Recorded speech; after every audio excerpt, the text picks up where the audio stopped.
moi je suis Michaela, j'habite à Plounévez-Quintin et je fais partie de l'association du Canal 22, dont je suis présidente et trésorière depuis peu. Voilà, sinon, aujourd'hui je vais embarquer sur un bateau, je vais faire pas mal de plans pour faire un montage vidéo. Alors aujourd'hui, c'est la deuxième remontée, donc il y a une dizaine d'équipages et qui vont rallier l'écluse de Saint-Hervé. C'est une écluse qu'on a gagnée cette année puisque jusqu'à présent on ne pouvait pas aller si loin. Et on espère l'an prochain arriver jusqu'à Guaret. On espère, hein, mais bon.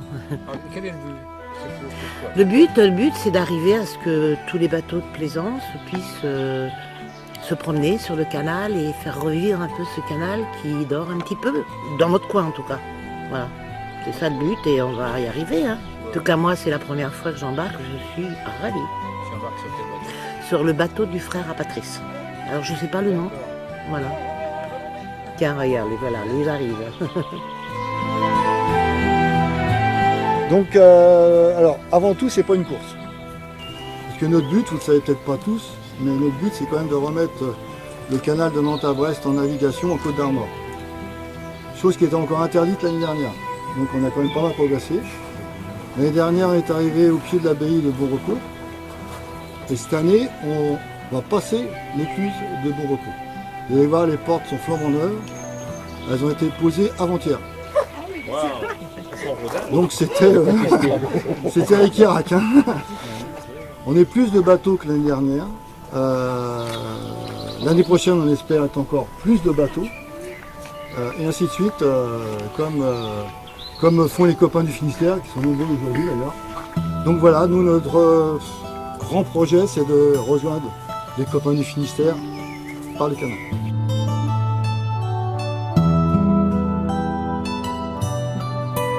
C'est quand même très important qu'on parle d'accessibilité. Moi, je milite pour l'accessibilité, je fais beaucoup de choses dans ce cadre-là. Mais il y a une accessibilité qu'on oublie souvent, c'est celle de la passion. Et je peux vous dire très très sérieusement que vous regardez ce matin, nous, ça nous fait vivre un domaine qu'on ne connaissait pas. Là, je vais monter sur un bateau. Je ne sais pas comment je vais y monter, mais je suis très heureux de partager ce moment-là avec vous et d'en parler à d'autres personnes pour que ce soit quelque chose qui devienne aussi, je dirais, naturel. Hein, que ce soit vraiment ouvert à tous. N'oubliez pas que l'eau est quelque chose de très porteur pour nous dans le sens physique. C'est-à-dire que moi, quand je nage, j'oublie mon handicap. Être sur l'eau, c'est vraiment un vecteur, je dirais, de liberté qui est important.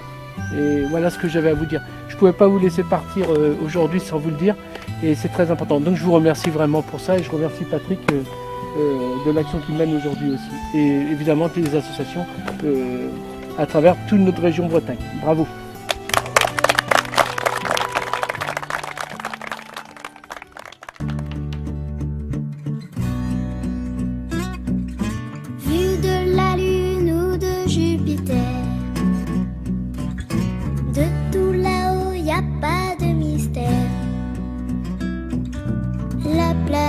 Bleue, oh que c'est beau, c'est de l'eau dans les rivières et dans les étangs, petites mares et grands océans,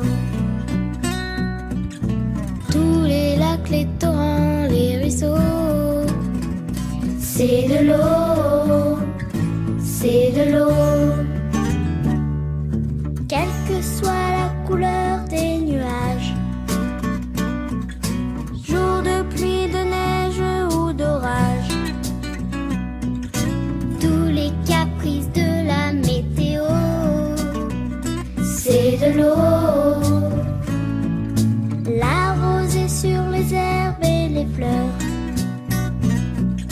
la nature et ses mille couleurs,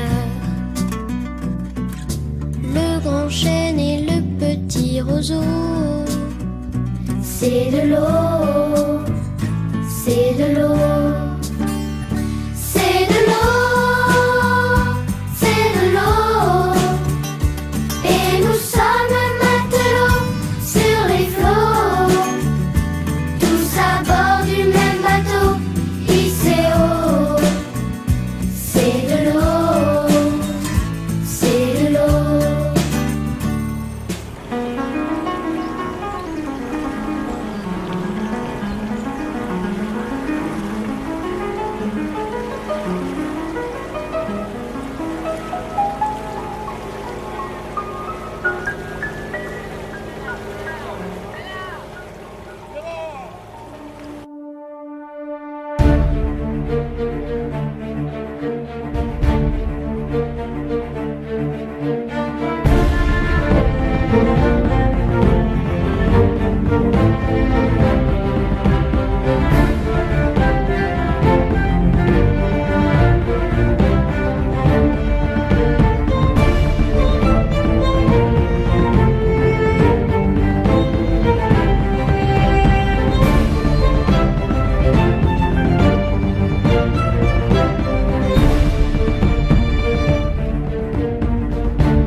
Eh bien aujourd'hui, ce qui était intéressant, c'était la 2e édition de la remontée du Blavet oublié.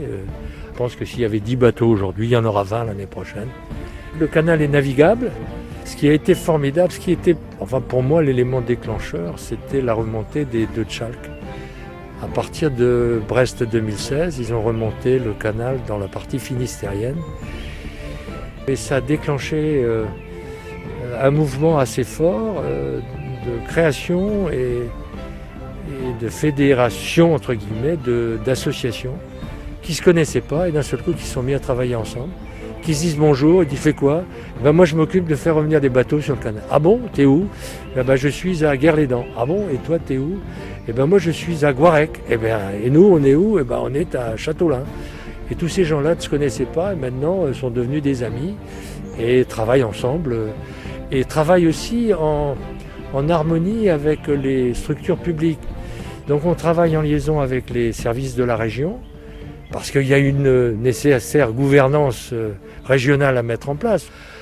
Alors l'espoir que l'on a, c'est que progressivement la région amène une harmonie dans les travaux qui seront faits de façon à faciliter au maximum le retour de la navigation. Mais pas seulement, c'est-à-dire le canal est un bien public et un bien partagé. Mais les bateaux vont contribuer largement à ce que la vie du canal revienne. Et peut-être demain, on le verra classé au patrimoine de l'UNESCO. Je pense que c'est aussi un objectif à long terme. Mais le barrage de Guerlédan, qui est vu par beaucoup comme un obstacle, peut devenir demain un atout. Une fois que l'accès des bateaux se fera en amont de Pontivy au pied du barrage, et qu'on pourra aller de Brest à Guerlédan, nécessairement il y aura un attrait supplémentaire. Et si on s'inspire de ce qui s'est fait à Falkirk, en Écosse, cet ouvrage qui est une sorte de grand manège, qui a coûté, d'après mes informations, aux alentours de 20 millions d'euros, a été payé en 6 ou 7 ans. Donc il ne faut pas voir ça comme une dépense, il faut voir ça comme un investissement, payé en 7-8 ans, parce qu'il y a plus de 200 000 visiteurs par an. Alors nous sommes à Guerlédan, pas tout à fait à égale distance des 3 métropoles bretonnes, c'est-à-dire de Rennes, de Brest et de Nantes. Et je pense que les gens vont avoir besoin de respirer et de venir s'oxygéner au bord du canal progressivement. Je pense qu'on va voir ça arriver, quoi. C'est dans l'air du temps, le tourisme lent, le tourisme vert, les gens ont besoin de ça. Et côté des Côtes d'Armor, il est certain que si les décisions sont prises sur les voies navigables, qu'il y a une accélération du développement, en particulier du côté de Finistère, ça va inciter nécessairement le département des Côtes d'Armor à aller plus vite, quoi. Maintenant, ils ont doublé les budgets par rapport à ce qui était le cas auparavant. On peut espérer qu'ils vont encore les doubler, quoi. Et ça permettra de faire beaucoup plus de travaux. Voilà.